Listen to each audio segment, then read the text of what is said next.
Ito ang ilan sa mga easy hikes sa New Zealand. Napaka-spectacular at breathtaking talaga ang mga landscapes ng New Zealand. Kaya kung isa kang traveler na mahilig sa hiking adventure, this is the place for you. Sa bansang ito, hindi ka talaga mauubusan ng magagandang hikes from short day hike to full day hike o kahit yung hike na aabuti ng ilang araw. At alam mo ba kung anong mas nakakaganda dito? It's free! Yes, libre lamang po ang pag-hiking at napaka-safe pa dahil wala kang katatakutang ahas sa gubat o iba pang malalaki at mababangis na mga land predators dito. Sa dami ng mga hiking trails dito, here are some of the best and easy to moderate hikes in New Zealand. Ben Lomond. Located ang hike na ito sa Queenstown, South Island ng New Zealand. At ang start naman ng hike ay sa ilalim ng Queenstown Gondola. Ito ang tinatawag na Tiki Trail.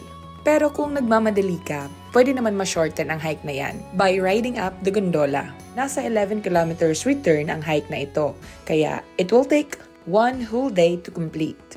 Pero sigurado namang marereward ka kapag narating mo na ang summit nito.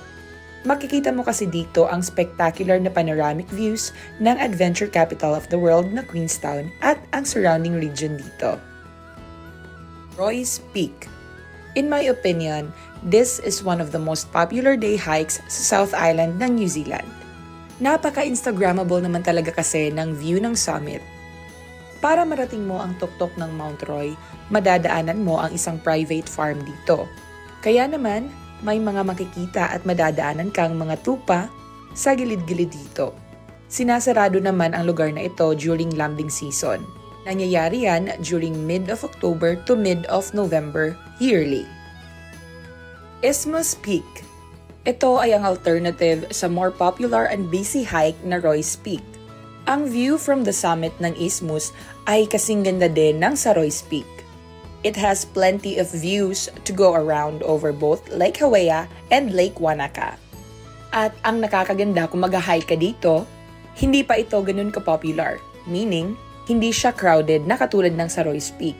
Sinasarado din ang lugar na to from November 20 to December 20 for phoning. Katulad ng Roy's Peak, may madadaanan ka din ditong private farmland. Kaya minsan, may mga hunters kang makakasalubong, so better stick to your track. Mulla Hat Track. Isa lang ito sa mga walks sa Mount Cook National Park ng South Island, New Zealand. At ito ay isa sa mga hikes na pwede mong gawin sa New Zealand na magdadala sa'yo sa napakagandang bundok without needing proper climbing equipment. In summer at least. Accessible ito sa lahat ng may reasonable fitness and minimum gears. Ang trail na ito ay isa sa mga trails na mukhang madali lang i-hike on paper than it is in reality. It's less than 6 kilometers one way, pero almost all of that distance is straight up a mountain. Kaya aabuti ng mga 4 to 5 hours on the way up at 3 hours naman on the way down. Pero meron namang isang hut dito na pwede mong ipabook para makapag-stay ka dito overnight. Hooker Valley Track. Ito ay an easy walking track. 10 kilometers return lamang ito at kayang-kaya kahit hindi ka masyadong fit. Located ito sa Mount Cook National Park ng South Island ng New Zealand. At isa ito sa mga paborito naming hikes dito sa New Zealand. Dahil sa sobrang dali lang i-hike ng lugar na ito, nakailang beses na kaming mag-hike dito. Huling beses siguro namin ay noong winter last year, kung saan ako ay 36 weeks pregnant. Kaya naman, instead na 3 hours lang yung hike dito, inabot kami ng isang buong araw. Ikaw ba naman ang mag-hike ng 36 weeks pregnant na at napaka-dulas pa ng daan kasi may mga snow? Pero nakaya naman namin at inabot namin yung dulo. Isa ito sa magagandang walks dito sa New Zealand. Marami kang madadaanan dito na alpine flora and fauna. At kung maswerte ka, maaari mong ma-encounter ang picturesque na Iceberg Lake sa dulo ng trek na ito. Maliban dito, may madadaanan ka ring 3 magagandang tulay. Tongariro Alpine Crossing. Itong hike na ito ay ginawaran na best one-day trek sa New Zealand and it is regarded as among the top 10 single-day treks in the world. Napaka-unpredictable ng weather dito, kaya kailangan mo talagang magdala ng mga tamang kagamitan. Medyo steep ang climb dito pero worth every aspect naman. Ito ay located sa Tongariro National Park na ginawaran as an oldest national park and a dual UNESCO World Heritage Site. At isa ito sa mga hikes na paborito ko rin dito sa New Zealand. It took us 8 hours para matapos ang crossing na ito, pero sulit na sulit naman. Madadaanan mo dito ang Mount Doom at Mordor na pinagsyutingan ng mga pelikulang The Lord of the Rings Trilogy at The Hobbit Trilogy. Routeburn Track. Itong track na ito ay nakapaligid sa dalawang iconic national parks ng New Zealand. Ito ang Mount Aspiring National Park sa east at Fiordland National Park naman sa west. Ito ay 33 kilometers long at aabuti ng 3 araw kung gugustuhin mong tapusin ang hike na ito. Siyempre, meron ding mga huts dito na pwede mong tuluyan at kailangan mo itong ipabook in advance. Pero may mga options din naman na mga short walks. At kahit hindi mo man tapusin ang buong hike, maaari mo namang ma-experience ang ganda ng mga mountains, rivers, waterfalls, and valleys sa paligid nito. At para rin ma-save mo ang iyong energy, maaari rin naman na magpahatid sa Routeburn Track helicopter transfer para hindi ka na mag-drive ng malayo bago marating ang simula ng hike. Pero syempre may bayad ito. Lake Rutuiti Circuit. Itong circuit na ito ay pwedeng tapusin ng 23 kilometers pero may river crossing o mas matagal na aabuti ng 31 kilometers via swing bridge. Kagaya naman ng Routeburn Track, napakarami rin ditong mga short day walks. At syempre, meron din ditong huts na pwede mong tuluyan kung plano mong tapusin ang buong circuit.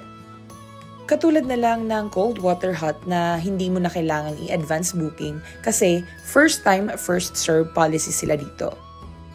Noong nagpunta kami dito, tumambay lamang kami sa iconic bridge ng Rutuiti at nakakita ng napakaraming mga water eels. Kepler Track. Isa ito sa mga magagandang walks na located sa Fiordland region. Aabuti ng 60 kilometers loop ang hike na ito. Kaya kung tatapusin mo ang buong hike, aabuti ng 3 to 4 days. Kagaya ng mga nabanggit ko kanina, mayroon ding mga huts dito na pwedeng tuluyan. Magandang mag-hike dito during late October to April dahil mas maganda ang panahon at mas maraming available na mga facilities at wala pa masyadong hazards. Kapag May to October kasi, it can be cold, wet, icy at sometimes snowy pa siya. Tsaka maagang dumidilim during this time kaya it is highly suggested na subukan lamang ito kung meron kang alpine navigation at river crossing skills. Ang mga facilities din na katulad ng huts ay kailangan ipabook in advance.